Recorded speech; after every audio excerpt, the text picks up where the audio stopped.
चक्षुरुन्मिलितं येन तस्मै श्रीगुरवे नमः। श्रीचैतन्यमनोभीष्टं स्थापितं येन भूतले स्वयं रूपा कलामह्यं ददाति स्वपदान्तिकं। वन्देऽहं श्रीगुरौ श्रीयुतापदकमलं श्रीगुरुं वैष्णवांश्च श्रीरूपं साग्रजातं सहगणं तं सजीवं साद्वैतं सावधूतं परिजनसहितं कृष्णचैतन्यदेव श्रीराधाकृष्णपादान् हे कृष्णा करुणा सिन्धु जगत्पति गोपेश गोपिकान्त राधाकान्त नमोस्तुते। तप्तकाञ्चन गौराङ्गी राधे वृन्दावनेश्वरी वृषभानुसुते देवी प्रणमामि हरिप्रिये। वाञ्छाकल्पतरुभ्यश्च कृपा सिन्धुभ्यश्च पतितानां पावनेभ्यो वैष्णवेभ्यो नमो नमः। जय श्री कृष्ण चैतन्य प्रभु नित्यानंद श्री अद्वैत गदाधर श्रीवासादि गौर भक्तवृंद। हरे कृष्णा कृष्णा कृष्णा हरे हरे हरे राम राम राम हरे हरे। है ना। और छठवां अध्याय में ध्यान योग का वर्णन किया गया है, ये हम लोग डिस्कस कर रहे थे। इसमें हम लोगों ने 1 से 4 तक का श्लोक में डिस्कस किया था कि कर्मयोग का विषय और योगारूढ़ मनुष्य के लक्षण क्या होते हैं। और 5 से 9 में हम लोगों ने आत्मोद्धार के लिए प्रेरणा और सिद्ध कर्मयोगी के लक्षण डिस्कस किए थे। उसके बाद में 10 से लेकर के 15 में आसन की विधि और फल सहित ध्यान योग का वर्णन किया गया था। उसके बाद में 16 से लेकर के 23 तक के श्लोक में ध्यान के नियम और फल सहित भगवत स्वरूप का वर्णन किया गया था। उसके बाद में आज से हम लोग डिस्कस करेंगे 4 पॉइंट्स। 24 से लेकर 28 तक निराकार ब्रह्म के ध्यान का वर्णन किया जाएगा कि किस तरह से जीव आत्मा जो है वो जब निराकार ब्रह्म पे किस तरह से ध्यान करता है। उसके बाद में 29 से लेकर के 32 तक के श्लोक में ध्यान योगियों के अनुभव का वर्णन किया गया है कि जो लोग निराकार पर ध्यान करते हैं उनको अनुभव क्या प्राप्त होता है, या भगवान पे जो ध्यान करते हैं उनको अनुभव क्या प्राप्त होता है। और 33 से लेकर 36 तक के श्लोक में मन को निग्रह करने का या मन को नियंत्रित करने के विषय को वर्णन किया गया है। उसके बाद में 37 से लेकर के 47 तक 10 श्लोकों में योग भ्रष्ट की गति का वर्णन और भक्ति योगी की महिमा का वर्णन किया गया है। तो इसमें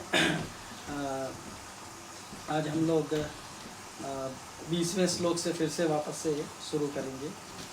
20वां यानी मे बी 20वां इसलिए कि थोड़ा बैकग्राउंड आ जाए हमको, उसके समझ में आ जाए हम बैकग्राउंड को। 20वें श्लोक में पूर्णता की प्राप्ति की अवस्था का वर्णन किया गया है। और पूर्णता की अवस्था को प्राप्त समस्त दुखों से मुक्त योगी, समस्त दुखों से किस तरह से योगी मुक्त हो जाता है और ऐसे योगी के लक्षण क्या होते हैं, इसका वर्णन 21 से लेकर के 23 तक के श्लोकों में किया गया है। तो इसमें भगवान बताते हैं अर्जुन को कि किस तरह से योगी जो है वो यत्रो परमते चित्तम निरुद्धम योग सेवया यत्र चैवात्मना आत्मानं पश्यन् आत्मनि तुष्यति। इसमें बताते हैं कि सिद्धि की अवस्था में जिसे समाधि कहते हैं, मनुष्य का मन योगाभ्यास के द्वारा भौतिक मानसिक क्रियाओं से पूर्णतः सम्मिलित हो जाता है। इस सिद्धि की विशेषता यह है कि ये बताते हैं इसमें सुखम आत्यांतिकम यत् बुद्धि ग्राह्यम अतीन्द्रियम वेत्ति यत्र न चैवायम स्थितिश्चलति तत्वतः। ये 21वां श्लोक है। और 22वां है यद लब्ध्वा च परम लाभम मन्यते नाधिकम ततः यस्मिन् स्थितो न दुखेन गुरुणापि विचाल्येत तम विद्या दुख संयोगात् वियोगम योग संज्ञितम। और उसके बाद में स निश्चयेन योक्तव्य योगो निर्वण्ण चेतसः। इन सब में बताते हैं कि किस तरह से इस सिद्धि की विशेषता यह है कि मनुष्य शुद्ध मन से अपने को देख सकता है और अपने आप में आनंद उठा सकता है। उस आनंदमय स्थिति में वह दिव्य इंद्रियों द्वारा असीम दिव्य सुख में रहता है। इस प्रकार स्थापित मनुष्य कभी सत्य से विपथ नहीं होता है और इस सुख की प्राप्ति हो जाने पर वह इससे बड़ा दूसरा कोई लाभ नहीं है, ऐसी स्थिति को पाकर के मनुष्य बड़ी से बड़ी कठिनाई से भी विचलित नहीं होता है। यह निसंदेह भौतिक संसर्ग से उत्पन्न होने वाले समस्त दुखों के वास्तविक मुक्ति है। तो योग से मुक्ति प्राप्त होती है, योग से व्यक्ति जो है वो मुक्ति को प्राप्त करता है। सो इसमें ऐसे अवस्था का वर्णन किया गया है जहाँ पे योगी को इस तरह से मुक्ति प्राप्त होती है। और उसके बाद में भगवान जो है 24वें श्लोक से डिस्कस करते हैं, इसका निराकार योग का प्रकरण आरंभ करते हैं। भगवान इसमें ध्यान योग का प्रकरण आरंभ करते हैं कि ध्यान योगी किस तरह से निराकार पर ध्यान लगाने का प्रयास करता है। तो ये 24वें श्लोक से 20 से लेकर 23 में हम लोगों ने डिस्कस किया था ऑलरेडी कि क्या डिस्कस किया हुआ है। हाँ, उसको जस्ट एक रिकैपिचुलेशन।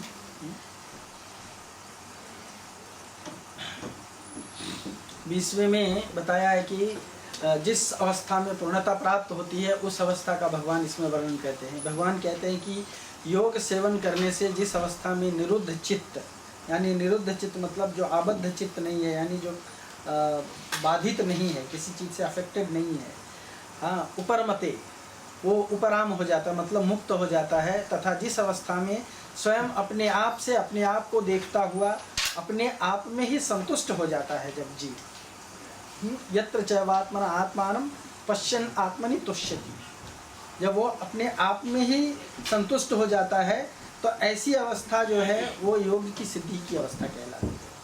व्यक्ति जो है, इसका मतलब है कि वो जो ध्यान योग कर रहा है उस योग में वो प्रगति पे जा रहा है। पश्यन् आत्मनि तुष्यति, वो अपने आप में ही अपने आप को देख करके और उसको संतुष्ट होने के लिए किसी बाह्य अवस्था की ज़रूरत नहीं पड़ती है। सो इसके लिए क्या करना पड़ता है, ध्यान योग में पहले मन को केवल स्वरूप में ही लगाना पड़ता है। मतलब किसके स्वरूप में, तो एक तो परमात्मा का स्वरूप है, निराकार का तो कोई स्वरूप होता नहीं है, दूसरा भगवान का स्वरूप है। तो जब योगी ध्यान करता है, हाँ, तो वो किस में ध्यान करता है, भगवान के चित्त पे ध्यान करता है, भगवान के स्वरूप पे ध्यान करता है। तो परमात्मा के स्वरूप पे जब अंतस्थित हो जाता है तो वो परमात्मा के स्वरूप में ध्यान करता है।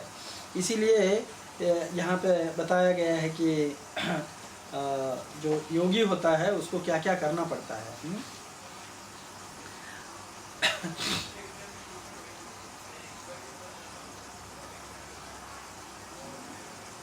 अष्टांग योग जब योगी करता है तो उसको 8 प्रकार के नियम पालन करने पड़ते हैं। और वो 8 प्रकार के नियम कौन कौन से हैं, यम, नियम, आसन, प्राणायाम, प्रत्याहार, धारण, ध्यान और समाधि।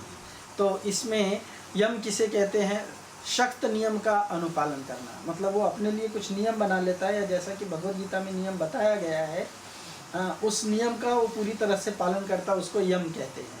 और नियम माने इंद्रिय निग्रह या इंद्रियों को नियंत्रित करता है। तो इंद्रियों को नियंत्रण करना तभी संभव है जब व्यक्ति अपने मन को नियंत्रित करता है। उसके बाद में फिर बैठने का आसन, जैसा कि हम लोगों ने पिछली बार डिस्कस किया था कि ना अति ऊंचा, ज़्यादा ऊंचा नहीं होना चाहिए, ज़्यादा नीचा नहीं होना चाहिए।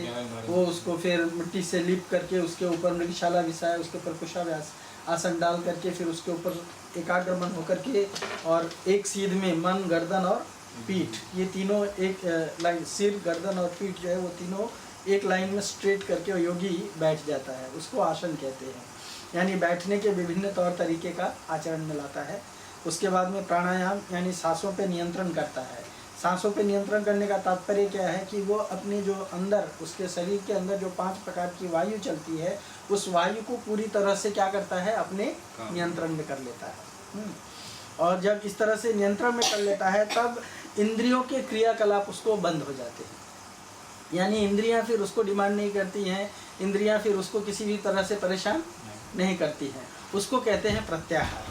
और प्रत्याहार करने के बाद में तब धारणा आती है, मतलब उसका चित्त जो है पूरी तरह से एकाग्र हो जाता है, उसका मन भटकता नहीं है। जैसे बताया गया था ना कि दिए की लौ की तरह से योगी का मन जो है निस्पंदित रहना चाहिए, तब जाकर के ये स्थिति आती है उसकी। कौन से स्टेज पे, 6th स्टेज पे आती है, उसको धारणा कहते हैं।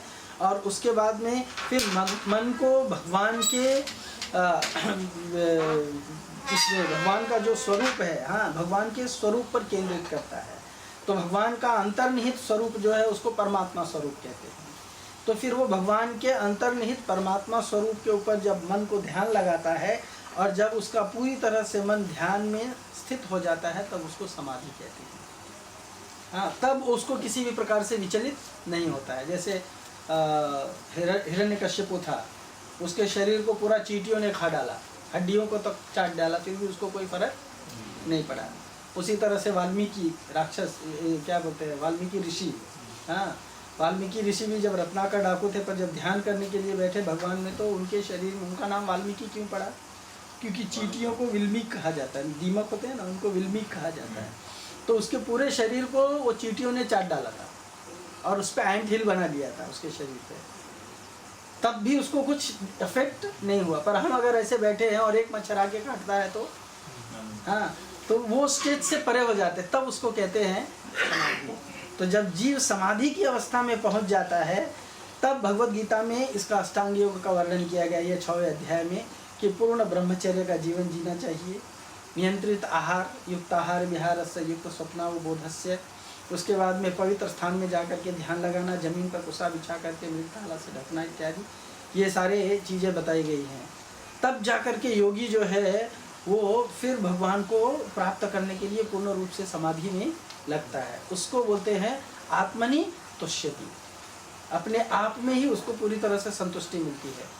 तो आप में से कितने लोग ये इस प्रकार का योग करने के लिए तैयार है? पॉसिबल है? अर्जुन ने तो पहले रिजेक्ट कर दिया, मेरे से नहीं होगा। मैं हवा को रोक सकता हूँ लेकिन इसको मैं नियंत्रित नहीं कर सकता, है ना। हवा को रोक सकता हूँ लेकिन मन को मैं नियंत्रित नहीं कर सकता हूँ। तो अर्जुन ने पहले ही रिजेक्ट कर दिया। तो भगवान जो है इस तरह से अर्जुन को इसके बारे में ही बताते हैं। और फिर उसके बाद में 24वें श्लोक में ध्यान योग का प्रकरण आरंभ करते हैं और 25वें श्लोक में कामनाओं को त्याग करके इंद्रिय निग्रह करने का उपाय का वर्णन करते हैं कि किस तरह से जीव आत्मा जो है अपने इंद्रियों को निग्रह कर सकता है।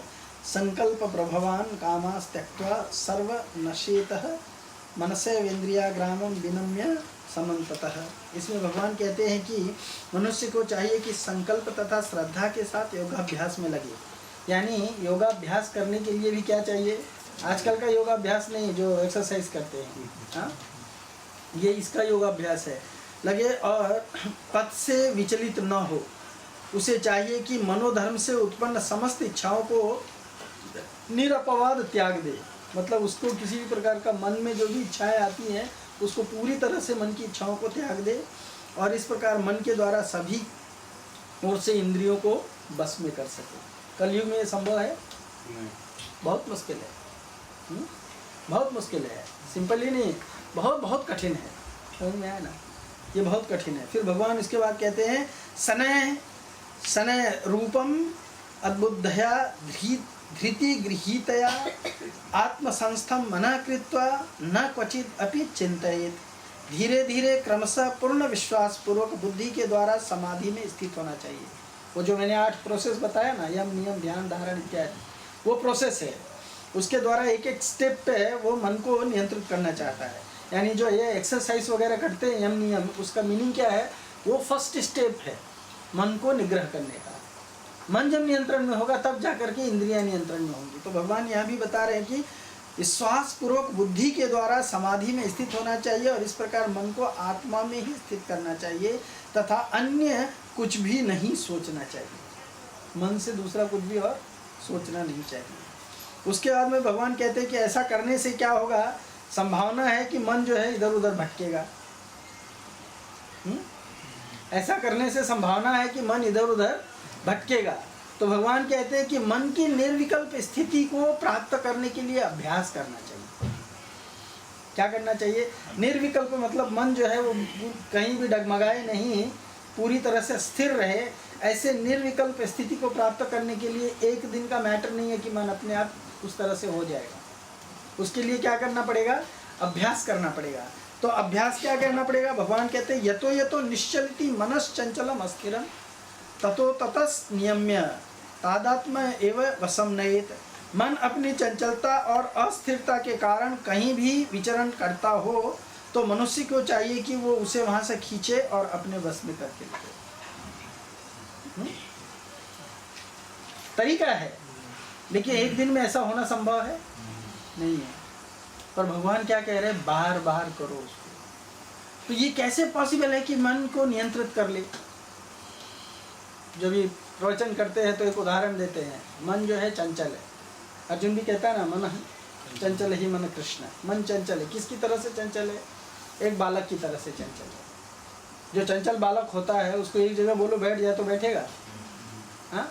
पर अगर उसको एक जगह बैठाना है तो क्या तरीका है? दो तरीका है, एक तो डांट दो, थप्पड़ मार दो, है ना, है कि नहीं? तो थोड़ी देर के लिए बैठ जाएगा चुपचाप है ना। और दूसरा तरीका क्या है, उसको कुछ ऐसी वस्तु दे दो जिसमें उसका मन लग जाए। तो जब उसका मन, इसीलिए खिलौने की इंडस्ट्री बनी हुई है। खिलौने की इंडस्ट्री क्यों बनी गई है? बच्चे के चंचल मन को नियंत्रित करने के लिए, है ना। खिलौने की इंडस्ट्री इसीलिए है ना, नहीं तो खिलौने की क्या जरूरत है, क्यों पैसा खर्च करके लेके आएंगे खिलौने? पर खिलौना इसीलिए बेचा जाता है कि बच्चा जो है उसको ले करके और एक साइड में चुपचाप से बैठा रहे। तो जब बच्चे को खिलौने में मशगूल हो जाता है, जैसे अभी मैं गया था कानपुर, तो मेरे भांजे के बच्चे थे, तो वो मेरा मोबाइल लेकर के उसमें गेम खेलने लगे। तो जब तक गेम खेल रहे हैं तब तक शांत बैठे, तो गेम में क्या चल रहा है बस उसको, उनको ध्यान उसमें है। पर जब ये सोच करके कि मोबाइल ख़राब होगा, मोबाइल को रिचार्ज करना है, हाँ, उसको चार्जिंग के लिए लगाने के लिए जाओ, उससे मोबाइल ले लो, तो फिर यहाँ वहाँ चिल्लाना भटकना चालू। सिंपल है कि उनको खेलने के, उसी तरह से मन को एंगेज करने के लिए क्या करते हैं, कलयुग के लिए एक ही संभावना है, मंत्र। मन त्रायते इति मंत्र। जो मन को नियंत्रण में कर सकता है वो कौन है? मंत्र है। और सबसे महत्वपूर्ण मंत्र कौन सा है? महामंत्र है। इसीलिए कलयुग में अगर व्यक्ति को अपने मन को पूरी तरह से नियंत्रित करना है तो उसको क्या करना चाहिए? हरे कृष्णा कृष्णा कृष्णा हरे हरे, हरे राम राम राम हरे हरे। जब तक ये मन, हम मंत्र उच्चारण करेंगे और उसको कान से श्रवण करेंगे, तब तक मन विचलित नहीं होगा। आप करके देखिए। लेकिन जैसे ही दोनों में से कोई एक चीज खंडन हो गया, या तो श्रवण खंडित हो गया या मंत्र का उच्चारण खंडित हो गया, तो मन तुरंत भाग जाएगा। सिंपल है। हम कितना भी जप करते रहें, लेकिन अगर श्रवण नहीं कर रहे हैं तो मन तुरंत निकल जाएगा। इसीलिए अभ्यास लगता है इसके लिए। भगवान इसीलिए कहते हैं ततो ततो, हाँ, जब जब वो भागता है ततो ततस नियम्य, उसको पकड़ करके लेके आओ। और फिर अभ्यास योगे न तो कौनते वैराग्य न च गृह्यते। आगे चल करके अर्जुन को जब डाउट पूछेगा अर्जुन, तब भगवान उसको ये बताएंगे। तो इस तरह से मन की निर्विकल्प स्थिति को प्राप्त करने के लिए एक अभ्यास के द्वारा मन जब भी भटकता है तो उसको खींच करके और जो वस्तु में मन को लगाना है उस वस्तु में मन को लगाना चाहिए। उसके बाद उसके अगले श्लोक में भगवान 27वें श्लोक में वर्णन करते हैं कि भगवान में स्थित मन वाले योगी की उपलब्धियों का वर्णन किया गया कि जो योगी का मन भगवान के नाम में लगा हुआ है, भगवान के ध्यान में लगा हुआ है, भगवान के चिंतन में लगा हुआ है। मन के कार्य क्या क्या हैं? थिंकिंग, फीलिंग और विलिंग। इच्छा करता है मन, सोचता है मन और अनुभव करता है। ये तीन चीज़ें मन के कार्य हैं। ये तीनों चीज़ें हैं। अगर मन जो है केवल भगवान से कनेक्ट कर देगा, सोचने का काम भगवान के लिए सोचो, जो कुछ भी सोचना है सोचो, लेकिन भगवान के लिए सोचो। जो कुछ भी क्या करना है, थिंकिंग, फीलिंग एंड विलिंग, जो कुछ भी इच्छा प्रकट करना है तो भगवान की इच्छा से अपनी इच्छा को डॉटेल कर दो। ये तो हमने पहले भी डिस्कस किया था, है ना। और उसके बाद में अगर जो कुछ भी अनुभव करना है जीवन में तो भगवान से कनेक्टेड वस्तुओं का अनुभव करो, या हर वस्तु में भगवान का अनुभव करो। आगे चल करके भगवान योगी का वही लक्षण बताएंगे कि योगी हर चीज में मुझे देखता है। तो तस्याहम न प्रणश्यामि सच में न प्रणश्यति। ऐसा योगी जो हर चीज में और हर वस्तु में मुझे देखता है, हाँ, उसके लिए मैं लॉस्ट नहीं हूँ और वो मेरे लिए लॉस्ट नहीं है। तो उसका मन जो कंटिन्यूअस भगवान के विषय में ही चिंतन करता है, उसको कहते हैं असली समाधि। इसीलिए कृष्ण भावनामृत जो है वो असली समाधि कहलाती है। तो जब व्यक्ति उस समाधि में चला जाता है तब उसका मन यहाँ वहाँ कहीं भटकता नहीं है। इस तरह से भगवान कहते हैं प्रशांत मनसम ह्यन योगिनः सुखम उत्तमम उपैति शांत रजसम ब्रह्मभूत कल्मषम। जिस योगी का मन मुझ में स्थिर रहता है वह निश्चय ही दिव्य सुख की सर्वोच्च सिद्धि प्राप्त करता है। वह रजोगुण से परे हो जाता है तथा परमात्मा के साथ अपनी गुणात्मक एकता को समझता है। गुणात्मक एकता मतलब आत्मा, पहली तो शरीर अलग चीज़ है, आत्मा अलग चीज़ है। तो परमात्मा के साथ गुणात्मक एकता देखना मतलब जिस चीज़ से परमात्मा बना हुआ है उसी चीज़ से आत्मा भी बना हुआ है। परमात्मा किससे बना हुआ है? सच्चित आनंद। और आत्मा किसका बना हुआ है? सच्चित आनंद। तो ये दोनों में एकता है, समझ में है ना? परमात्मा में और आत्मा में यही एकता है, बाकी सब भिन्नता है। परमात्मा और आत्मा में हजारों भिन्नता है लेकिन एकता एक ही है। और वो क्या एकता है? सच्चित आनंद। जिससे परमात्मा बना हुआ है वही वस्तु से आत्मा भी बना हुआ है। इसीलिए जब व्यक्ति उस स्तर पे आ जाता है, यानी आत्मा के स्तर पे जब जीता है, सिंपल कहना है, जब उसके गतिविधि आत्मा के स्तर पे हो जाते हैं तब उसकी परमात्मा से समरूपता परिलक्षित होने लगती है। अन्यथा परमात्मा तो विभू है, आत्मा क्या है? सूक्ष्म है, अणु है। आत्मा अणु है, परमात्मा विभू है। परमात्मा जो कुछ कर सकता है वो आत्मा सब कुछ कार्य नहीं कर सकता है। तो आत्मा में और परमात्मा में बहुत सारे अंतर हैं, लेकिन भगवान यहाँ पे जो कह रहे हैं कि वो एकत्वम अनुपश्यता है। एक स्वरूप में जब दिखाई देता है तो कब दिखाई देता है? जब वो आत्मा के स्तर पे आ जाता है। आत्मा के स्तर पे आना मतलब अपने आप को शरीर से परे, इस भौतिकता से परे एक दिव्य वस्तु जानना और वो भी भगवान का अंश समझना। और फिर भगवान का अंश होने के नाते आत्मा की क्या जिम्मेदारी है उस जिम्मेदारी को समझना, उसके अनुसार कार्य करना। तो आत्मा का स्वरूप क्या है? कृष्ण नित्य दास, कृष्ण की नित्य सेवा करना।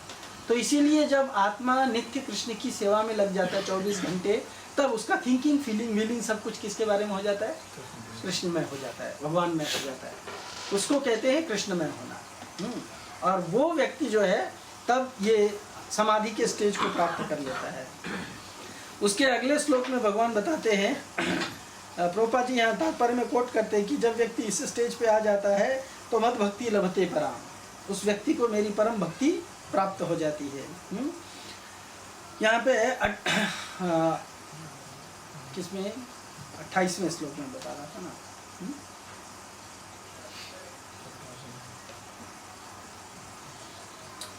27वां श्लोक हो गया ना हमारा, कितना हुआ? 27वां हुआ ना।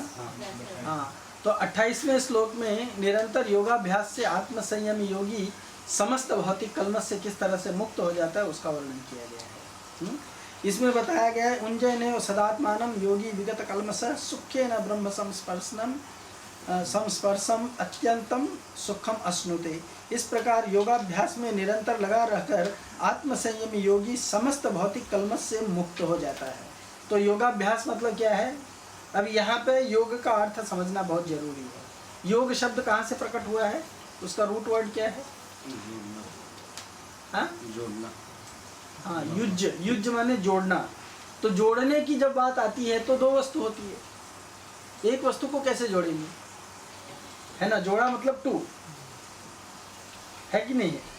तो जब दो वस्तु आ जाएगी तो फिर यहाँ पे किस वस्तु से किस वस्तु को जोड़ने से योग होता है?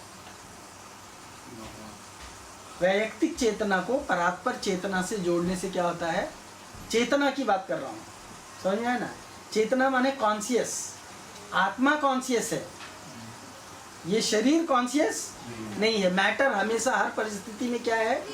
डेड है, समझ में आया ना? हर परिस्थिति में मैटर कैसा है?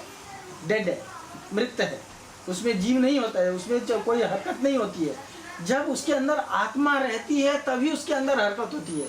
ये आप अपना बेसिक जो पढ़ाई किया है ना 2nd चैप्टर में, वो हमेशा याद रखो, तब फिर से मुझे बेसिक में नहीं जाना पड़ेगा। तो आत्मा हर स्थिति में क्या है? कॉन्शियस है, चेतन है।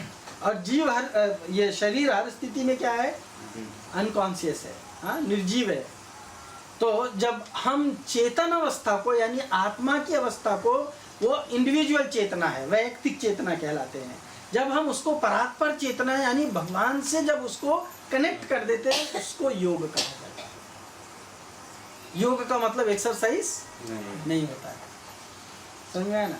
जैसा कि आजकल बहुत लोगों में प्रचलित है, योगा करने जा रहा हूँ, हाँ, है ना। योगा करने जा रहे हैं मतलब क्या करने जा रहे हैं, शरीर का कसरत वर्जिश करने के लिए जा रहे हैं।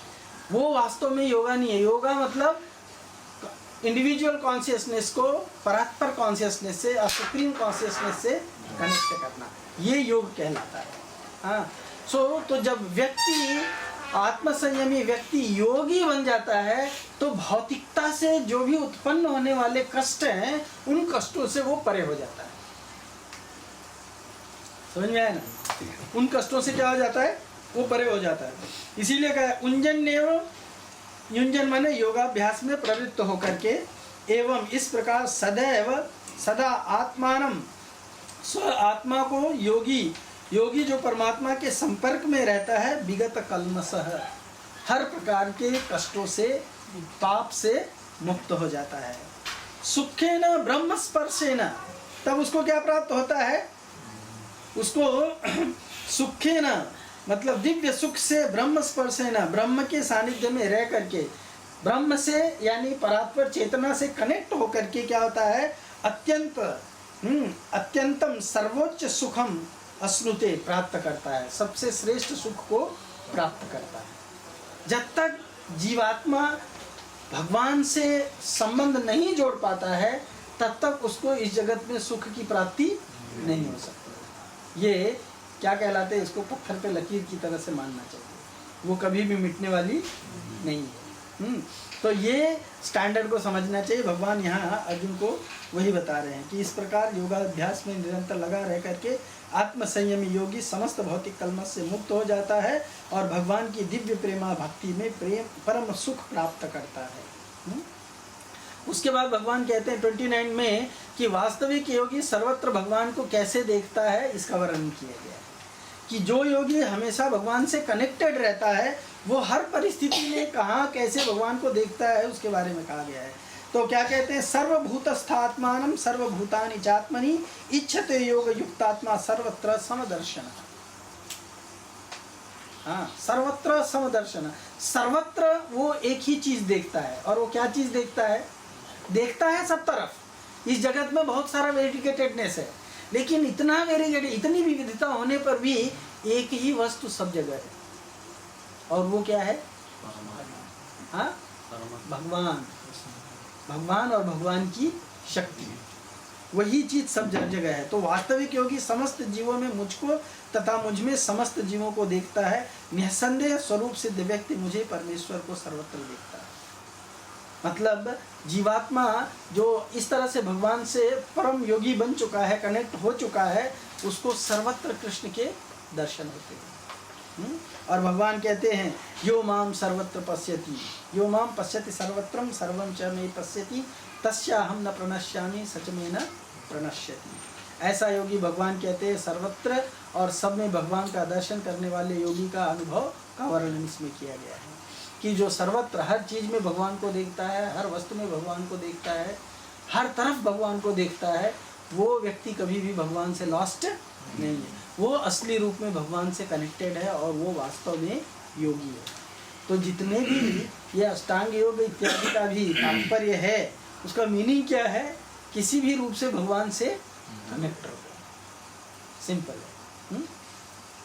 उसके बाद में 31वें में भगवान कहते हैं, हाँ, भगवान पर ध्यान करने वाले सिद्ध भक्त योगी के लक्षण का वर्णन किया गया है। अब तक तो परमात्मा पर ध्यान करने वाला, अब भगवान पर ध्यान करने वाले योगी का वर्णन किया है। प्रभुपाद जी यहाँ पे तात्पर्य में लिखते हैं 3वें अध्याय श्लोक के यो माम पश्यति कि प्रेमांजन छूरित भक्ति विलोचनेन संतः सदैव हृदयेषु विलोकयन्ति यं श्याम सुंदरम अचिन्त्य गुणस्वरूपम गोविंदमादि पुरुषम तमहं भजामि। अब जब भक्त होता है वो जब भगवान को सर्वत्र देखता है तो उसको भगवान से जो प्रेम, भगवान के प्रति जो सेवा करने से प्रेम जागृत होता है, सेवा नहीं करने से प्रेम जागृत नहीं होता है।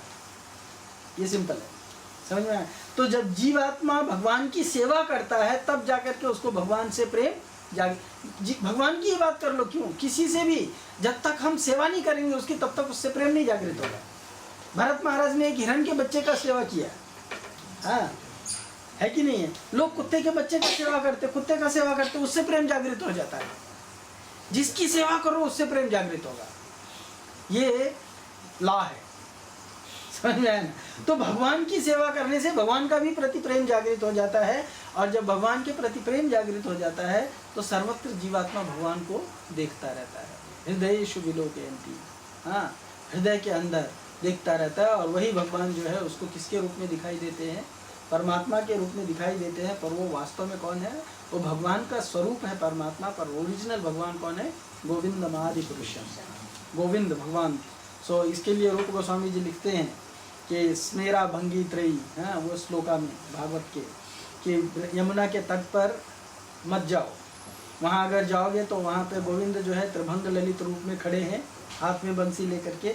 अगर एक बार उनका दर्शन कर लिया तो दोबारा तुम ये जगत भूल जाओगे, तुम इस जगत का भोग नहीं कर सकते। इसलिए अगर इस जगत का भोग करना चाहते हो तो यमुना के तट पे मत जाओ। कहाँ पे? केशी घाट के पास। सो गोविंद जो है, अभी भक्त के क्या अनुभव होते हैं उसके बारे में चर्चा करते हैं। सो यहाँ पे क्या? सर्वभूत स्थितम यो माम भजेत एकत्वमास्थितः सर्वथा वर्तमानोपि स योगो मयि वर्तते। जो योगी मुझे तथा परमात्मा को अभिन्न जानते हुए, अब देखो भगवान कह रहे हैं कृष्ण, हाँ अब तक तो परमात्मा की बात कर रहे थे कि हृदय के अंदर परमात्मा को देखता है, पर भगवान कहते हैं कि हृदय के अंदर स्थित जो परमात्मा है वो मेरा ही स्वरूप है, इनडायरेक्टली बताते हैं। और कहते हैं कि जो व्यक्ति अपने बुद्धि से, अपने तप से इत्यादि से मुझे और परमात्मा को जब एक ही रूप में जानता है तो क्या होता है? भक्ति पूर्वक सेवा करता है, तब जाकर के वो मेरी सेवा में लगता है। वह हर प्रकार से मुझ में सदैव स्थिर रहता है, वो व्यक्ति मुझसे कभी भी दूर नहीं रहता है। प्रभुपाद जी लिखते हैं, देश काल तथा अतीत में सर्वव्यापी श्री कृष्ण के दिव्य स्वरूप का ध्यान एकाग्र करने से मनुष्य कृष्ण के चिंतन में तन्मय हो जाता है और तब उनके दिव्य सानिध्य की सुखी अवस्था को प्राप्त हो जाता है। सो अगर भगवान में पूरी तरह से जीव जब तक भगवान के विषय में चिंतन नहीं करता है तब तक भगवान को प्राप्त करना मुश्किल हो जाता है। तो प्रभुपाद जी लिखते हैं, योगाभ्यास में समाधि की सर्वोच्च अवस्था कृष्ण भावनामृत है। केवल इस ज्ञान से ही कृष्ण प्रत्येक जन के हृदय में परमात्मा के रूप में उपस्थित हैं। योगी निर्दोष हो जाता है। वेदों में यानी गोपालतापनी उपनिषद में भगवान की सचिंत्य शक्ति की पुष्टि इस प्रकार से होती है, एकोपि समबहुधा योग भाति। यद्यपि भगवान एक है किंतु वह जितने सारे हृदय हैं उनमें उपस्थित रहता है। उसी प्रकार स्मृति शास्त्र में कथन है, एक एवो परो विष्णु सर्वव्यापी स संशय ऐश्वर्याद् रूपम एकम च सूर्यवत् बहुधेयते। विष्णु एक ही है फिर भी वे सर्वव्यापी हैं, एक रूप होते हुए भी वे अपनी अचिंत्य शक्ति से सर्वत्र उपस्थित रहते हैं। जिस प्रकार सूर्य एक ही समय अनेक स्थान में दिखता रहता है। सो भगवान और परमात्मा में कोई भिन्नता नहीं है। जिस तरह से सूर्य की किरणें सर्वत्र फैली रहती हैं पर सूर्य एक जगह स्थित रहता है, उसी तरह से गोलोक एवं निवसति अखिलात्म भूतो। भगवान जो है वो चूंकि गोलोक में निवास करते हैं लेकिन वो सर्वत्र अपने आप को प्रकट किए हुए रहते हैं। तो इस तरह से जो योगी भगवान के बारे में जानता है वो वास्तव में भगवान को जानता है। मैं हाल में ही पढ़ रहा था कि वास्तव में दर्शन क्या होता है। अगर आप डीटी के दर्शन करने जाना चाहते हैं तो दर्शन का मतलब क्या होता है, कैसे दर्शन करते हैं? दर्शन माने अपनी चर्म चक्षुओं से दिव्य विग्रह को देख लिया तो हो गया दर्शन। कैसे जानेंगे उसको? दर्शन का मतलब है रूप गुण लीला, हाँ उस व्यक्ति के रूप गुण लीला और उसके ऐश्वर्य को जानना। समझ में आया ना? तो जब तक हम उस व्यक्ति के रूप गुण लीला और ऐश्वर्य को नहीं जानते उस व्यक्ति का दर्शन कहाँ होगा? सो उसी तरह से भगवान के अगर दर्शन करना है तो भगवान के रूप गुण लीला और ऐश्वर्य को जानना चाहिए। और कलयुग में ये संभव कैसे है? कलयुग में नाम में प्रस्फुटित है रूप गुण लीला। भगवान का नाम जपो, भगवान का रूप गुण लीला और ऐश्वर्य सब कुछ अपने आप प्रकट हो जाएगा। तो ये हरिनाम जो है बहुत पावरफुल टूल है। इसीलिए कलयुग में भगवान से अगर अपने आप को कनेक्ट करना है, योग करना है अगर, तो हरिनाम योग करना है। समझ में है ना? योग मतलब हरिनाम करना, जप करना ही जप योग है। वास्तविक योग कलयुग में कौन सा है?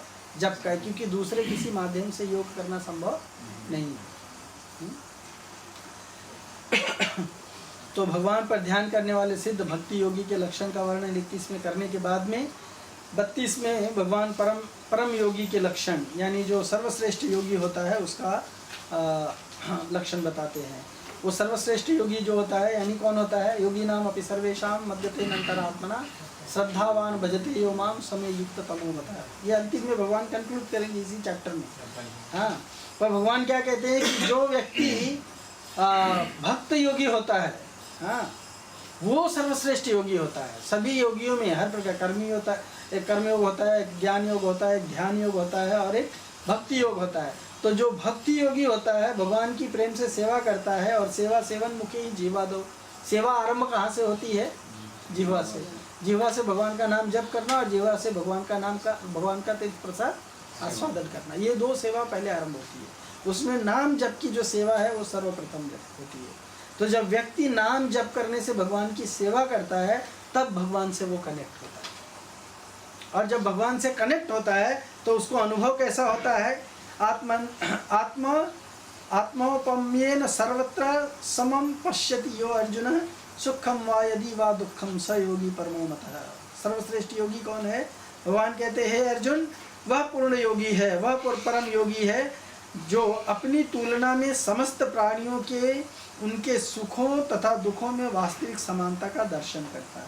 मतलब अपने समान संपूर्ण जगत को देखता है। तो अपना क्या है? वो शरीर है, स्त्री है, पुरुष है? नहीं, वो आत्मा है। तो संपूर्ण जगत को कृष्ण के शक्ति के रूप में देखता है। आत्मा किसकी शक्ति है? कृष्ण की एनर्जी है, अंतरंगा शक्ति कहलाते हैं भगवान। भगवान कहते हैं दो प्रकार की मेरी प्रकृति है, एक भिन्ना प्रकृति है और एक इंटीग्रेटेड प्रकृति है। अपरमेयम इतस्तो अन्यम विद्धि में पराम जीव भूत महाबाहो ये इदम धार्यति जगत। मेरी ये दूसरी प्रकृति जो है वो ये भिन्ना प्रकृति से, जो भूमि रपो अनल वायु है, इससे भिन्न है। तो ये दोनों भगवान की प्रकृति है, शक्ति है। तो जिस जगत में चाहे जड़ वस्तु हो चाहे चेतन वस्तु हो, हर तरफ जीवात्मा जो है अगर उसकी दृष्टि इसी पे पड़ती है कि मैं जो कुछ भी पश्यति कर रहा हूँ, जो कुछ भी देख रहा हूँ, वो केवल मैं भगवान को ही और भगवान की शक्ति का देख रहा हूँ। ये जब प्रॉपर अंडरस्टैंडिंग आएगा, हाँ, तब उसको कहते हैं आत्मन्येवानुपश्यति। और जब व्यक्ति आत्मन्येवानुपश्यति सबको, तब सुखे दुखे समीकृत्वा लाभालाभ जया जय। तब क्या होगा? सुख में, दुख में, लाभ में, अलाभ में, लाभ में, हानि में, जय पराजय में, सब जगह वो क्या रहेगा? इक्विपॉइज्ड रहेगा। वो परम योगी कहलाता है। तो भगवान कहते हैं कि वो व्यक्ति परम योगी है। उसके बाद में फिर 33 से लेके 34 श्लोक में ध्यान योग के बारे में कृष्ण से सुनने के बाद इसके विषय में अर्जुन अपनी मान्यता प्रकट करते हुए कृष्ण से मन निग्रह का स्पष्टीकरण चाहते हैं। यानी अर्जुन जब भगवान से इस तरह से योगी के बारे में सुनता है, मन की स्थिति के बारे में सुनता है, तो अर्जुन भगवान से प्रश्न कर देता है। वो कहता है कि वो जो समझा है उस समझ के आधार पर वो भगवान के सामने अपनी स्थिति प्रकट करता है और कहता है यो यम योगस्तया प्रोक्त साम्येन मधुसूदन तस्याहं न पश्यामि चंचलत्वात् स्थितं स्थिराम। अर्जुन कहता है, हे मधुसूदन, जिसे योग पद्धति का संक्षेप में वर्णन किया है, आपने जिस योग पद्धति यानी ध्यान योग की जो पद्धति है, इसका जो संक्षेप में वर्णन किया है, वह मेरे लिए अव्यवहारिक और असहनीय है। मतलब मेरे लिए वो प्रैक्टिकली एप्लीकेबल नहीं है। अर्जुन रिजेक्ट कर देता है।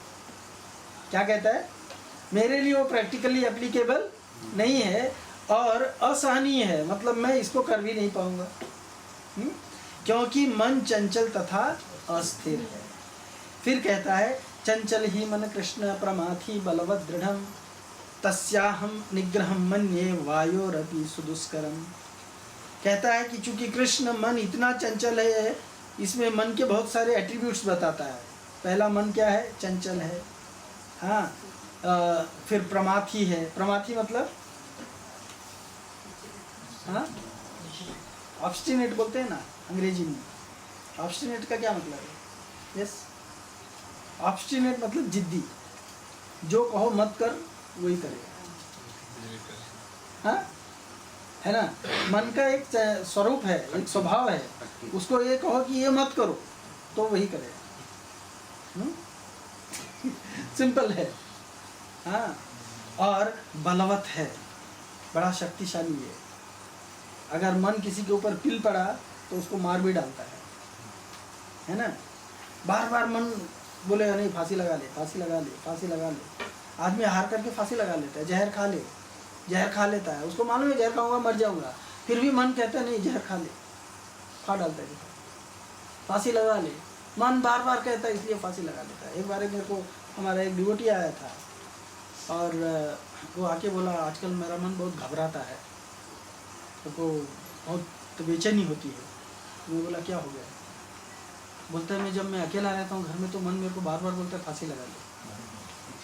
हाँ, यही कांजू मार्केट डिवोटी है बेचारा। वो और उसकी पत्नी दोनों आए थे और रोने लगा। वो यही मंदिर में आए थे, रोने लगा। मेरा मन कहता तो मैं समझ गया कि मन बड़ा पावरफुल है। अगर ये कितना भी बुद्धिमान व्यक्ति हो, चाहे कितना भी आसक्त हो, मन बार बार कहेगा तो ये फांसी लगा लेगा एक दिन। फिर उसकी पत्नी को मेरे को बोलना पड़ा इसको 1 सेकंड के लिए भी तुम अलग नहीं छोड़ना, अकेले मत छोड़ना। अगर 1 सेकंड के लिए भी अलग छूट गया ये और वो सोचने लगा फांसी लगा ले, फांसी लगा ले, तो फिर उसको कोई रोक नहीं सकता है। तो कोई ना कोई व्यक्ति हमेशा इसके साथ रहना चाहिए। समझ में आया ना? ये उसका सॉल्यूशन है। उसी तरह से मन बहुत पावरफुल है। अर्जुन जो कह रहा है वो सच बात कह रहा है। हमारा मन हमारे पीछे नहीं पड़ता इस तरह से, हमारे पीछे भी पड़ा हुआ है लेकिन फांसी लगाने की वजह कुछ और करने के लिए कर रहा है। क्यों प्रभु जी, आपको तो अनुभव है ना? अनुभव है कि नहीं है? हाँ? सामने बुद्धि कहती है ये सोना नहीं चाहिए, मुझे जाकर के काम करना चाहिए, नहीं काम करूंगा तो बहुत नुकसान हो रहा है। मन बोलता है नथिंग डूइंग, बैठो इधर ही। उठता नहीं है फिर आदमी, चाहे उसको कितनी भी बुद्धि क्यों ना हो, कितना भी शार्प क्यों ना हो, हिलता नहीं है वो उससे। मन बहुत शक्तिशाली है। इसलिए अर्जुन कहता है कि मैं हवा को रोक सकता हूँ लेकिन मन को रोकना मेरे लिए कठिन है। मन को रोकना मेरे लिए कठिन है। और आप जो योग पद्धति बता रहे हो उसमें पहला कंडीशन मन को नियंत्रण करना है, तो मन को कैसे नियंत्रण करेंगे? ये प्रैक्टिकली इम्पॉसिबल है। इसीलिए वो कह रहा है कि हाँ तस्याहम न पश्यामि चंचलवत स्थिति। हाँ, आप जो पद्धति बता रहे हो वो मेरे लिए अव्यवहारिक है। अव्यवहारिक है मतलब मैं इसको व्यवहार में नहीं ला सकता हूँ। और भगवान प्रभुपाद जी इसमें कठोपनिषद से कोट करके हुए बताते हैं कि आत्मानं रथिनं विद्धि शरीरम रथम एव च बुद्धिं तु सारथिं विद्धि मनः प्रग्रहम एव च। मन को मतलब बता रहे हैं कि आत्मा जो है उसको रथी समझो और इंद्रियों को क्या, शरीर को एक रथ समझो, इंद्रियों को घोड़े समझो, और बुद्धि जो है वो क्या है, वो सारथी है, और मन जो है वो रेंस है। तो सारथी कितना भी बोलता रहे अपने मुंह से, जब तक लगाम नहीं खींचेगा तब तक घोड़ा नहीं सुनता है। है ना? बोल दिया घोड़े को दाएं मुड़ तो मुड़ जाएगा, हाँ बाएं मुड़ तो मुड़ जाएगा, रुक जा तो रुक जाएगा, बोलने से नहीं रुकेगा, डंडा भी मारो तो भी नहीं रुकेगा। लेकिन उसको लगाम खींच दो, लेफ्ट का लगाम खींचो तो लेफ्ट में मुड़ जाएगा, राइट का लगाम खींचो तो राइट में मुड़ जाएगा, दोनों लगाम साथ में पकड़ के खींच दो तो उसी जगह पे रुक जाएगा ऑटोमेटिक। सो इंद्रियां मन के नियंत्रण में रहती है, बुद्धि के नियंत्रण में नहीं रहती, और बुद्धि मन के नियंत्रण, मन जो है बुद्धि के नियंत्रण में रहता है। लेकिन जिस व्यक्ति की बुद्धि मारी गई है उसके मन ही जो है उसको भी क्या कर लेता है, उसकी बुद्धि को भी नियंत्रण में कर लेता है। और जब मन हावी हो जाता है तो मन ही प्रभुपाद जी कहते हैं सबसे बड़ा साथ, दो मित्र भी है और मन ही सबसे बड़ा शत्रु भी है। तो हम लोगों ने पढ़ लिया था, है ना। तो मन ही सबसे बड़ा शत्रु भी है, इसीलिए मन को नियंत्रण करना बड़ा आवश्यक है। पर अर्जुन कहते हैं मन को नियंत्रण करना हवा को रोकने से भी दुष्कर है, तूफान को रोकने से भी दुष्कर है। तो इसीलिए इसको कैसे संभव हो सकता है? तो भगवान जो है, हाँ, ये 33वें और 34वें श्लोक में अर्जुन जब इस तरह से अपने मन की अपनी स्थिति प्रकट करता है और अपना असमर्थता व्यक्त करता है कि मेरे लिए संभव नहीं है, तो भगवान कहते हैं कि ठीक है, तुम जो कह रहे हो वो सही है। भगवान जो है अर्जुन की मान्यता का अनुमोदन करते हैं। अर्जुन जो सोचता है, भगवान कहते हैं ये जो तुम कह रहे हो ये सही है, मन इतना सिंपल नहीं है जिसको हम नियंत्रण कर सके। हाँ, लेकिन भगवान कहते हैं फिर भी नियंत्रण कर पाना संभव है। कैसे संभव है? अभ्यास योगेन तो कौन्तेय वैराग्येन च गृह्यते। दो कंडीशन अप्लाई होगा तो मन नियंत्रण में आ सकता है। पहला कंडीशन है रेगुलर प्रैक्टिस और दूसरा कंडीशन है डिटैचमेंट, जिसको रघुनाथ दास गोस्वामी बोलते हैं मन को सुबह से झाड़ू से मारो और शाम को चप्पल से मारो। मीनिंग क्या है? मन जो भी इलिजिटिमेट वस्तुएं मांगता है उसको सप्लाई मत करो। आप लोगों को कभी एक बार स्टोरी सुनाया होगा मैं, टाइगर को कैसे टेम करते हैं, रिमेंबर? हाँ, बताया था। विष्णुमूर्ति प्रभु जी आप बताइए, टाइगर को कैसे ट्रेन करते हैं, टाइगर को पालतू कैसे बनाते हैं? आप बताइए। नहीं, मेरे को मालूम तो आप इनको सबको बताइए। बोलो बोलो, अब बोल दीजिए, रिकॉर्डिंग में आ जाएगा आपका भी। अभी वो पोजीशन नहीं है बोलने का हमारा। अच्छा, यहाँ बैठ के बोलेंगे क्या? कहते हैं ना, बाघ जो है सर्कस में होता है ना, तो एक रिंग मास्टर जो है उसको कंट्रोल कर लेता है। वो बाघ दूसरे किसी के कंट्रोल में आने वाला नहीं है। अगर कोई बाघ के सामने जाकर के बोले कि मैंने रिंग मास्टर बोला तो अग्नि में से कूद गया, मैं भी बोलता कूद जा, तो बाघ क्या करेगा? उसको लेके लेकिन रिंग मास्टर जो भी बोलता है वो सुनता है। क्योंकि रिंग मास्टर ने उसको उस तरह से प्रैक्टिस करवाया है। कैसे प्रैक्टिस किया है? जब बाघ को पकड़ के लाते हैं तो उसको महीने दिन तक भूखा छोड़ देते हैं। वो भूख के कारण ऐसा पतला हो जाता है, उसके शरीर की शक्ति पूरी तरह से क्षीण हो जाती है। पहले वो बहुत प्रतिकार करता है, लेकिन जब शरीर को भोजन नहीं मिलता है तो शक्ति धीरे धीरे क्षीण हो जाती है। जब वो पूरी तरह से उसकी शक्ति क्षीण हो जाती है तब उसको कुछ मांस के टुकड़े फेंकता है, खा। पर जब खाने के लिए जाता है उसी समय वो रिंग मास्टर जो है उसको हंटर से पीटता है। क्या करता है? जैसे खाने के लिए वो बढ़ेगा वैसे उसको हंटर से मारेगा। तो एक तो शरीर वीक हो गया है, ऊपर से हंटर, उसकी हिम्मत नहीं होती है खाने की। तो फिर वो खाना चाहता है, लेकिन जैसे खाने के लिए बढ़ता है मार पड़ती है। तो इसीलिए क्या करता है, जब खाने का मूड होता है तो इधर देखता है, खाऊं कि मार खाऊं।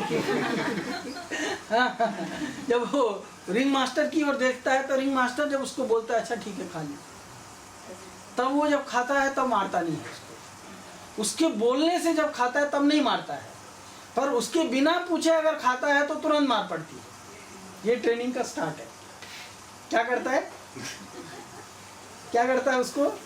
जब उसको पूछ के खाता है तब उसको खाने के लिए वो अनुमति दे देता है, और जब वो अनुमति देता है तब खाता है, तब उसको मारनी पड़ती है। और जब वो ना करता है तब वो अगर खाएगा तो मार पड़ती है। अपनी इच्छा से कुछ करने गया तो सीधा धुलाई होती है। समझ में आया ना? तो ऐसे मार खिला करके उसको आदत डाल देता है कि वो खाने से पहले या कुछ करने से पहले मेरे को देखेगा। और वो बोला ऐसे तो फिर वो जंप करेगा, चाहे वो जो कुछ खाना है खाएगा। इसीलिए वो जब आग में जंप करने को बोलता है तो टाइगर उसको देखता है क्या करूँ, जंप करूँ कि नहीं। उसको मालूम है अगर इसने ना बोला तो नहीं जाना चाहिए, और इसने हाँ बोला नहीं गया तो मारेगा। समझ में आए? हंटर उसके हाथ में रहता ही है ना, तो टाइगर हंटर भी देखता है। अगर वो हंटर ना लेके जाए तो शायद शिकारी को उसको भी मार देगा, पर वो हंटर को देखता है, उसको देखता है, और फिर वो क्या आ जाता है उसके माइंड में ये चीज़ रजिस्टर हो जाता है कि जब तक ये मुझे कुछ नहीं कहेगा तब तक मैं नहीं करूँगा। तो उतना शक्तिशाली टाइगर जो है उसकी बात में आ जाता है। किसके कारण? क्योंकि उसने उसको प्रैक्टिस करवाया है, मार मार करके प्रैक्टिस करवाया है, प्यार से प्रैक्टिस करवाया है। उसी तरह से जब व्यक्ति अपने मन को मार के प्यार से हर प्रकार से जब प्रैक्टिस करवाता है, तब व्यक्ति की बात मानता है उसका मन। नहीं तो उसका मन वो उसको फाड़ करके खा जाएगा। और जिसका मन नियंत्रण में नहीं है उसको क्या करता है, उसको बाघ की तरह से फाड़ करके खा लेता है, उसको डुबा देता है। इसलिए प्रैक्टिस के द्वारा अपने मन को क्या करना चाहिए, नियंत्रण में करना चाहिए। तो भगवान कहते हैं बाघ को टेम करना इतना आसान नहीं है। कभी छोटी सी चूक हो गई तो बाघ ही खा डालेगा, है ना। छोटी सी चूक हो गई तो बाघ जो है वो उसको रिंग मास्टर को फाड़ के खा जाएगा। इसीलिए छोटा सा भी चूक नहीं करना। इसलिए मन को नियंत्रण में रखना है तो प्रैक्टिस करना पड़ेगा, खुद को प्रैक्टिस करना पड़ेगा। जब प्रैक्टिस हो जाएगा तब वो मन जो है नियंत्रण में आ जाएगा, और जब वो नियंत्रण में आ जाएगा तब वो मित्र बन जाएगा। तो इस तरह से 35वें श्लोक में भगवान जो है अर्जुन की मान्यता का अनुमोदन करते हैं और उसको मन को निग्रह करने का उपाय बताते हैं। उसके बाद में 36 में ध्यान योग की प्राप्ति को भगवान जो है अन्वय और व्यतिरेक विधि से अपना मत प्रकट करते हैं। भगवान बताते हैं अन्वय मतलब होता है पॉजिटिव और व्यतिरेक मतलब होता है निगेटिव। तो दो तरीके से, एक पॉजिटिव तरीके से एक निगेटिव तरीके से किस तरह से मन को नियंत्रित किया जाता है, उसमें अपनी विधि भगवान बता रहे हैं अपने तरीके से। भगवान कहते हैं असंयत आत्मना योगो दुष्प्राप्य इति नियमति वश्यतात्मा वश्यात्मना तो यतता शक्तो वाप्तुम उपायतः। जिसका मन उच्छृंखल है, ध्यान रखना, जिसका मन उच्छृंखल है मतलब चंचल है, बदमाश है, हाँ, उसके लिए आत्म साक्षात करना कठिन कार्य है। उस व्यक्ति को अपने बारे में कभी जानकारी मिल नहीं सकती जिसका मन कंट्रोल में नहीं है। किंतु जिसका मन संयमित है यानी नियंत्रण में है और जो समुचित उपाय करता है, जो बताया गया है वो मन करता है, उसकी सफलता ध्रुव है। उसको निश्चित रूप से सफलता प्राप्त होगी, चाहे वो कोई भी मार्ग क्यों न हो। तो ये भगवान कहते हैं ये मेरा मत है। भगवान घोषणा करते हैं कि जो व्यक्ति अपने मन को भौतिक व्यापारों से विलग करने का समुचित उपचार नहीं करता, उसे आत्म साक्षात्कार में शायद ही सफलता प्राप्त हो सके। भौतिक भोग में मन लगाकर योग का अभ्यास करना मानो अग्नि में जल डालकर उसे प्रज्वलित करने का प्रयास करना होता है। यानी भौतिकता की भी इच्छा हो और दिव्यता की प्राप्ति की भी इच्छा हो, तो दोनों नहीं हो पाएगा। प्रभुपाद जी कहते हैं कि पानी डाल करके अग्नि जलाना, पानी डालने से अग्नि जलेगी। मन का निग्रह किए बिना योगाभ्यास समय का अपव्यय है। अगर मन नियंत्रण में नहीं है तो योगाभ्यास क्या है, श्रम एव ही केवलम। योग का ऐसा प्रदर्शन भले ही भौतिक दृष्टि से लाभप्रद हो, किंतु जहाँ तक आत्म साक्षात्कार का प्रश्न है यह सब व्यर्थ है। आप रामदेव बाबा बन सकते हैं, है ना, लोगों को गुमराह कर सकते हैं, योगा करो योगा करो, समझ में आया ना। लेकिन उनका आत्म साक्षात्कार देखो अभी कैसा हो रहा है, आप लोग के सामने है। पॉलिटिशियन बन गए, साधु से पॉलिटिशियन बन गए, सैफरॉन पहन करके भी पॉलिटिक्स कर रहे हैं। मतलब आत्म साक्षात्कार नहीं हुआ। अभी एक पार्टी को बोलते इसकी मदद करूंगा, उस पार्टी को बोलते उसकी मदद करूंगा, ये कंडीशन रखो वो कंडीशन रखो। ये साधु का लक्षण नहीं है। कोई साफरान पहनने से साधु नहीं हो जाता है, समझ में आया ना। पीछे बहुत सारे फॉलोअर जमा करने से कोई साधु नहीं हो जाता है। साधु मतलब आत्मनियंत्रण होना चाहिए और उस व्यक्ति को आत्म साक्षात्कार होना चाहिए। उसको पता होना चाहिए कि मैं कौन हूँ। और भगवान कहते हैं कि जब तक व्यक्ति भौतिकता की भी पर दृष्टि जमाए रखेगा, मेरा बिजनेस भी चलना चाहिए और मैं साधु भी बनकर के जगत में प्रसिद्ध रहना चाहिए, ये दोनों संभव नहीं है। अतः मनुष्य को चाहिए कि भगवान की दिव्य प्रेमा भक्ति में निरंतर मन को लगाकर उसे वश में करे। कृष्ण भावनामृत में प्रवृत्त हुए बिना मन को स्थिर कर पाना असंभव है। कृष्ण भावना भावित व्यक्ति बिना किसी अतिरिक्त प्रयास के ही योगाभ्यास का फल सरलता से प्राप्त कर लेता है, किंतु योगाभ्यास करने वाले को कृष्ण भावना भावित हुए बिना कोई सफलता नहीं मिलती। इस जगत में बहुत सारे ऐसे उदाहरण, मैंने तो एक का नाम लिया आपके सामने, यद्यपि नाम नहीं लेना चाहिए, फिर भी अचानक वो मन में आ गया। हाँ, तो जान लेने में कोई बुराई नहीं है उसमें, हम लोग किसी का क्रिटिसिज्म नहीं कर रहे हैं। फिर भगवान अर्जुन जो है फिर से भगवान से प्रश्न कर देता है। भगवान से प्रश्न करता है, अर्जुन की शंका, भगवान अर्जुन की शंका का समाधान करते हुए बताते हैं नहीं मतलब अर्जुन जो है 37 से लेकर के 29 तक के श्लोक में योग भ्रष्ट योगी को प्राप्त होने वाली गति के बारे में जिज्ञासा करता है। अर्जुन कहता है कि हे कृष्ण, उस असफल योगी की गति क्या है जो योग के मार्ग में तो लगा है लेकिन सफल नहीं हो पाया, जो प्रारंभ में श्रद्धापूर्वक आत्म साक्षात्कार की विधि ग्रहण करता है।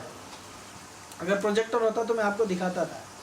जैसे स्टार्टिंग में आ गया हरि बोल करके भक्त बन गया और देश दुनिया सब छोड़ करके आ गया, पर मंदिर में आकर के थोड़े दिन भक्ति किया, बाद में एक लड़की पसंद आ गई, उसको लेके भाग गया। सिंपल एक उदाहरण है। हाँ, उसको लेकर के भाग गया तो वो क्या है, उसको भ्रष्ट योगी कहा जाता है। क्यों? आया तो भक्ति करने के लिए, लेकिन भगवान की माया देख करके भक्ति में प्रवृत्त हो गया। कौन समझ में आया?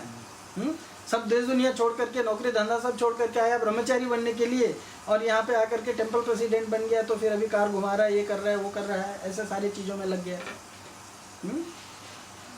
पॉइंट समझ में आ रहा है ना? तो आया भगवान की भक्ति करने के लिए, लेकिन भगवान ने जो उसको भुक्ति दिया, जैसे वो समुद्र मंथन की लीला बताते हैं ना, समुद्र मंथन में क्या हुआ, देवता राक्षस मिलकर के समुद्र का मंथन किसके लिए कर रहे थे? अमृत प्राप्त करने के लिए। पर समुद्र मंथन में सबसे पहला चीज़ क्या आया बाहर? हलाल विष। और बाद में क्या आया? और भी बहुत सारे रत्न आए, उच्च ऐश्वर्य घोड़ा आया, है ना, ऐरावत हाथी आया, लक्ष्मी जी आई। तो सब लोग क्या करने लगे? वो आकर्षण में डूबने लगे, मुझे ये चाहिए, मुझे ये चाहिए, मुझे ये चाहिए। समझ में आया ना? और अंत में अमृत भी आया तो उसके लिए भी लड़ने लगे। तो इस तरह से जब व्यक्ति अपने प्रगति के मार्ग पे जाता है तो पहले तो कुछ ऑब्स्टेकल्स आते हैं, कुछ लोग गालियाँ देने लगते हैं, घर वाले, क्या ब्रह्मचारी बन रहा है, क्या भक्ति करने जा रहा है, हरे कृष्णा करता है। हाँ, घर पालना चाहिए, बच्चे लोगों का ध्यान रखना चाहिए, बिजनेस करना चाहिए, ये सब नहीं करके हरे कृष्णा कर रहा है। फ्रेंड्स गाली देते हैं, माँ बाप गाली देते हैं, ये क्या है? विष है, ऑब्स्टेकल है। कुछ लोग तो इससे घबरा करके विष से डर के भाग जाते हैं छोड़ के।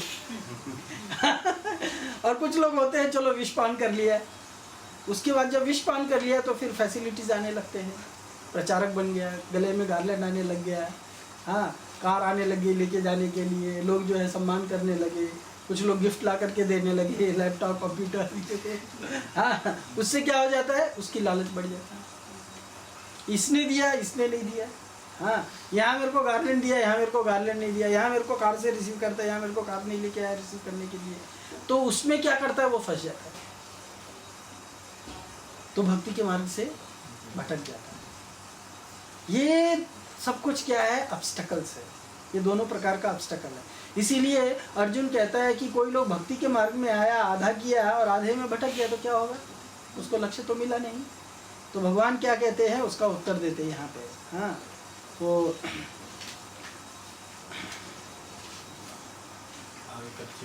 हाँ, उसमें 28 में 28 में भगवान 28, 29 और 40 में भगवान इसका उत्तर देते हैं। 40, 42, हाँ, 38 से स्टार्ट करके भगवान कहते हैं। 37 से 29 तक में अर्जुन का ये प्रश्न था।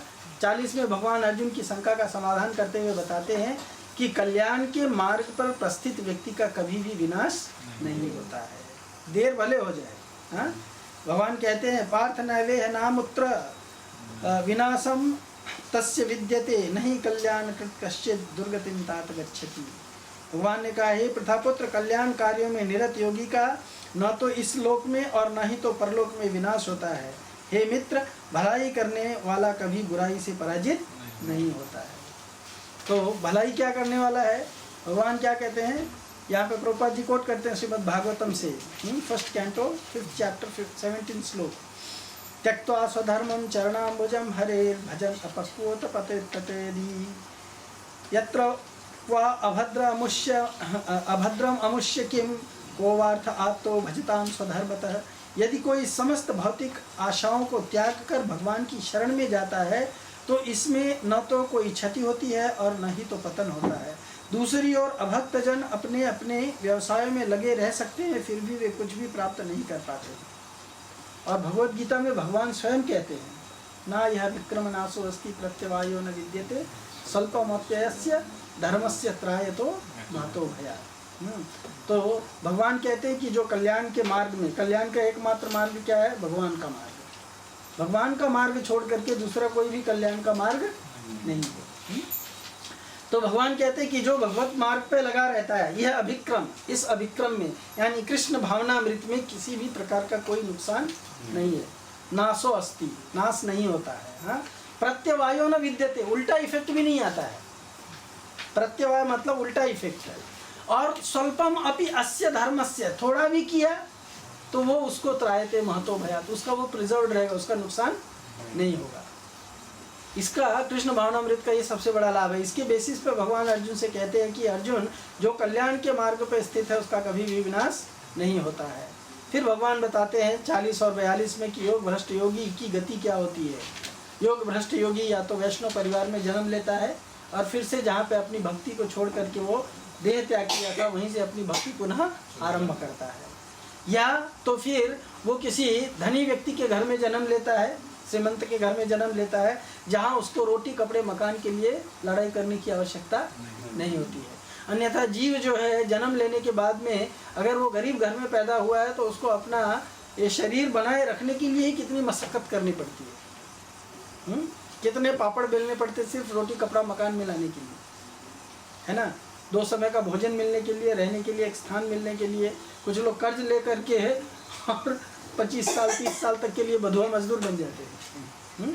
अभी हमने कर्ज करके रूम ले लिया है, फ्लैट खरीद लिया बॉम्बे में, अभी 20 साल तक उसको हमको चुकाना है और खाली हमारी नौकरी का ही जरिया है जिससे हमको इनकम आने वाला है, तो क्या हम वो इनकम छोड़ करके और कुछ करेंगे। और अगर हमने इस तरह से कर्ज लेकर के घर ले लिया है और एम्प्लॉयर जो है वो डंडा मार रहा है, गाली दे रहा है, फिर भी हमको सुन करके उसका काम करना ही पड़ेगा, क्योंकि छोड़ के गए तो फिर पैसा नहीं भर सकते हैं, तो घर बिक जाएगा, सड़क पे आ जाएंगे वापस, है ना। तो भगवान कहते हैं कि जो श्रीमंत के घर में जन्म लेता है उसको इस सब चीज़ों से सरोकार नहीं रहता है, और फिर से उसको भगवान की कृपा से एक ऐसा अवसर मिल जाता है जो भक्तों के संग में आ जाता है और उसको पुनः भक्ति करने का अवसर प्रारंभ हो जाता है। तो ये 40 और 42 श्लोक में बताते हैं भगवान। उसके बाद में 43 और 44 श्लोक में भगवान कहते हैं वैष्णव या श्रीमंत के घर में जन्म लेने वाला भ्रष्ट योगी किसी तरह अपने जीवन की सफलता में पुनः लग जाता है। उसका वर्णन किया गया कि किस तरह से वो अपने जीवन की सफलता में लग जाता है। भगवान कहते हैं तत्र तम बुद्धि संयोगम लभते पौर्वदेहिकम यतते च ततो भूय संसिद्ध कुरुनंदन पूर्वाभ्यासेन तन्नेव ह्रियते यावसोऽपि जिज्ञासुरपि योगस्थ शब्द ब्रह्माति वर्तते। हे कुरुनंदन, ऐसा जन्म पाकर वह अपने पूर्व जन्म की दैवी चेतना को पुनः प्राप्त करता है और पूर्ण सफलता प्राप्त करने के उद्देश्य से वह आगे उन्नति करने का प्रयास करता है।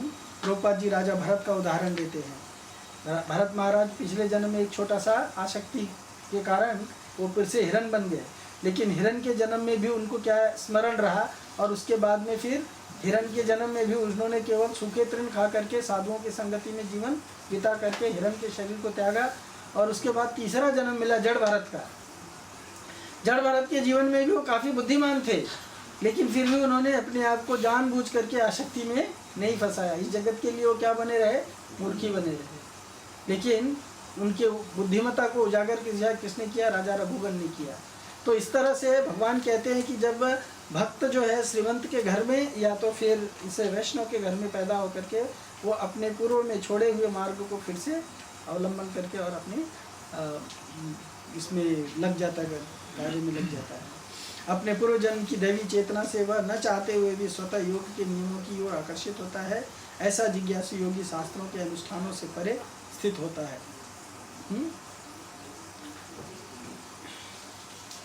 उसके बाद में 45 वाले श्लोक में बताते हैं कि निरंतर प्रयत्न पूर्वक प्रयास करने वाले योगी का कभी भी पतन नहीं होता है। इसका वर्णन इस श्लोक में बताया गया है।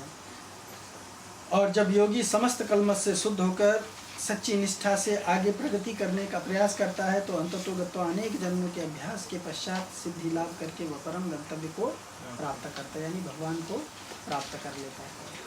और इस तरह से 45 और 46 में भगवान जो है योग की सीढ़ी का वर्णन करते हैं। और इसमें 45वें श्लोक में प्रभुपाद जी लिखते हैं ये शांतो अंतगतम पापम जनानां पुण्यकर्मणां ते द्वंद्वमोह निर्मुक्ता भजन्ते मां दृढ़व्रता अनेक जन्मों तक पुण्य कर्म करने से जब कोई समस्त कलमश तथा मोह में द्वंद्वों से पूर्णतया मुक्त हो जाता है, तभी वह भगवान की दिव्य प्रेम और भक्ति में लग पाता है। और भगवान कहते हैं कि इस तरह से यहाँ पे भगवान योग की सीढ़ी का वर्णन करते हैं, कर्म योग, ज्ञान योग, अष्टांग योग और भक्ति योग। तो योग की सीढ़ी का यहाँ पे प्रतिपादन किया हुआ, ये आपको इसमें भी आ सकता है। योग की सीढ़ी जो है किसमें, निबंध के लॉन्ग आंसर क्वेश्चंस में आता है, लॉन्ग क्वेश्चंस आता है बड़ा उत्तर लिखने के लिए। तो इसमें योग की सीढ़ी का निरूपण किया गया है। और इसमें भगवान कहते हैं कि तपस्वी से भी अधिक योगी होता है, तपस्वी भ्यो अधिक वो योगी, ज्ञानी भ्योपे मतो अधिक, कर्मी भ्यश्च अधिक वो योगी, तस्मात् योगी भव अर्जुन। इसलिए भगवान अर्जुन को निर्देश देते कि हे अर्जुन भक्ति योगी बनो। क्यों? क्योंकि भक्ति योगी जो है तपस्वी से, ज्ञानी से और सकाम कर्मी से बढ़कर के होता है। अतः हे अर्जुन तुम सभी प्रकार से योगी बनो। योगी नाम अपि सर्वेषां मद्गते नन्तरात्मना श्रद्धावान लभते यो माम समे युक्ततमो मतः। और समस्त योगियों में से जो योगी अत्यंत श्रद्धापूर्वक मेरे परायण है, अपने अंतःकरण में मेरे विषय में सोचता है और मेरी दिव्य प्रेमा भक्ति करता है, वह योगी योग में मुझसे परम अंतरंग रूप से युक्त रहता है और सबों में सर्वोच्च है। यही मेरा मत है। सो योग की सीढ़ी का इस तरह से वर्णन करते हैं। योग की सीढ़ी में कितने स्टेप्स होते हैं? 0 to 4 कितना हुआ? 5 स्टेप्स। कितना हुआ? 0 to 4 5 स्टेप्स होते हैं। अभी योग की सीढ़ी अनेक प्रकार की होती है। हाँ, एक पहली सीढ़ी समझो। पहला है स्टेप 0, कर्मकांड या सकाम करना। कर्मकांड मतलब अपने भुक्ति के लिए कर्म करना, उसको कर्मकांड कहते हैं। या सकाम यानी अपनी इच्छाओं से, स्वकाम, काम माने होता है इच्छा, अपनी इच्छाओं की पूर्ति के लिए जो कर्म करना कहलाता है वो स्टेप 0 कहलाता है। इसमें व्यक्ति किसके वजह से कार्य करता है? सुख की प्राप्ति, स्वर्ग की प्राप्ति के लिए पूजा करना, उपवास करना। हाँ, लोग उपवास रखते हैं ना। अभी जैसे भगवान रामचंद्र जी का अभिषेक हो रहा है, उनका प्रसाद बांटा जा रहा है और लोग बोलते नहीं हम रामनवमी का उपवास किए हैं। हाँ, 8 दिन योगी देवी का उपवास किए हैं। ये देखो ये क्या बोलते हैं, किसके लिए किए हैं? जो भगवान के प्रेम मिलने जा रहा है उसको तिरस्कृत करके और स्वर्ग की कामना से उपवास करते हैं। उसको यहाँ पे कहा गया सुख की प्राप्ति, स्वर्ग की प्राप्ति के लिए पूजा करना, उपवास करना, कड़ी मेहनत करना, तप करना इत्यादि। ये सब क्या है? स्टेप 0 है। इसके पहले भी एक स्टेप होता है, स्टेप -0 समझ में आया ना? माइनस में चला जाता है। वो स्टेप कौन है? मनुष्य के रूप में केवल पशु जो होते हैं, जिनको केवल आहार, निद्रा, भय और मैथुन, ये 4 चीज़ों में ही इंटरेस्ट है। हाँ, ऐसे लोग जो है केवल द्विपाद पशु कहलाते हैं। उनका पूरा जीवन क्या है? पाश्विक है। केवल वो मनुष्य के शरीर में दिखते हैं, पर वास्तव में वो पशु ही रहते हैं। लेकिन जो लोग थोड़ा बहुत शास्त्र को मानते हैं, भगवान की इसमें जाते हैं, ऐसे लोग 2 प्रकार के होते हैं। एक कर्मी होते हैं, यानी ये जो 0 स्टेप पे है, जस्ट अभी ग्राउंड पे खड़े हैं, अभी उनको कुछ समझ में भगवान के बारे में नहीं आता। भगवान के बारे में उनको इतने प्राप्त है कि भगवान को सुख की, अपने सुख की प्राप्ति के लिए ये सब चीज़ें करना, इसको कर्मकांड कहते हैं। इसके बाद में उठता है स्टेप 1, उसको कहते हैं कर्म योग या निष्काम कर्म। निष्काम कर्म में क्या होता है? जीवात्मा कर्म करके फल जो है वो भगवान को समर्पित करता है। कर्म अपनी इच्छा से करता है। हाँ, जब अपनी इच्छा से कर्म करना छोड़ करके भगवान की इच्छा से कर्म करने लगता है, तभी भी वो कर्म करता है, लेकिन तब उसका वो कर्म कर्म नहीं कहलाता, तब उसको भक्ति कहते हैं। दिखने में कर्म जैसा दिखता है, समझ में आया ना? लेकिन जब जीवात्मा अपनी इच्छा से कोई कार्य करता है और फिर उसको करके फिर उसका रिजल्ट भगवान को अर्पित करता है, उसको कर्म योग कहते हैं। You understood this difference? समझ में आया? एक तो अपनी इच्छा से कर्म में प्रवृत्त होना, दूसरा भगवान की इच्छा से या गुरु की इच्छा से कर्म में प्रवृत्त होना। अगर कोई अपनी इच्छा से यहाँ पे दुकान लगा करके किताब बेच रहा है, मिठाई बेच रहा है और उसका पैसा लेके भगवान को दे दे रहा है, वो कर्मकांड में जाएगा। समझ में है ना? वो कर्म में जाएगा। और जो कोई गुरु ने कहा है कि यहाँ पे लेकर के दुकान लगाओ और यहाँ पे रह करके तुम कुछ भी बेचो, समझ में है ना, और फिर उसका कर्म समर्पित कर दो भगवान को, तो वो क्या हो जाएगा? क्योंकि वो अपनी इच्छा से नहीं कर रहा है, तो देखने में दोनों कर्म सेम लग रहे हैं, लेकिन एक कर्म है और एक भक्ति। पॉइंट समझ में क्लियर हुआ? एक कर्म कहलाएगा और एक भक्ति कहलाएगा। तो स्टेप 1 में जो होता है वो कर्म होता है या निष्काम कर्म उसको कहते हैं। वो अपने लिए कर्म का रिजल्ट नहीं रखता है, वो भगवान को दे देता है, लेकिन कर्म अपनी इच्छा से करता है। मेरे को जो अच्छा लगेगा मैं वो करूँगा।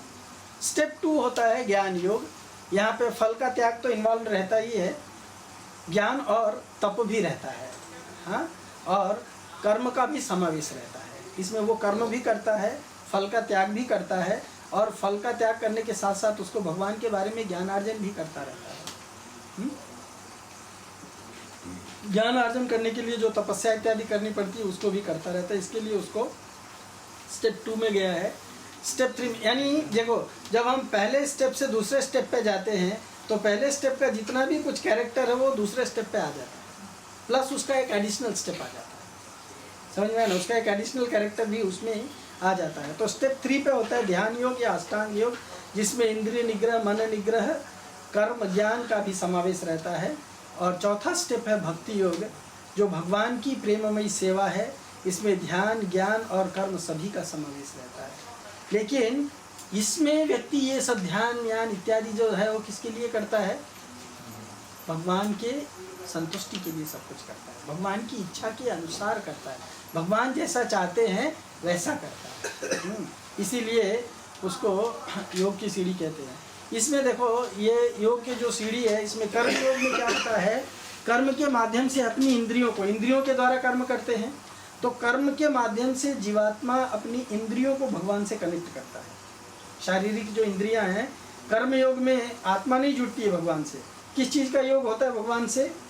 हमारे कर्म के, हमारी जो इंद्रियां हैं जो कर्म को कर रही हैं, उन इंद्रियों के भगवान से जोड़ा जाता है। ज्ञान योग में अपनी बुद्धि के द्वारा भगवान से जुड़ता है ना। ज्ञान जो है बुद्धि विश्लेषण करती है ज्ञान का, तो बुद्धि के द्वारा भगवान से जुड़ता है। ध्यान योग में मन के द्वारा भगवान से जुड़ता है।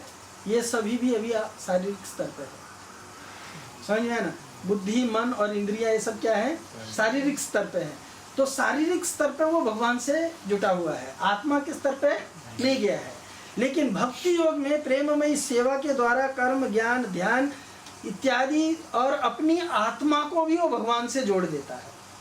तो एक्चुअली भक्ति योग ही जो है वो परफेक्ट योगा सिस्टम।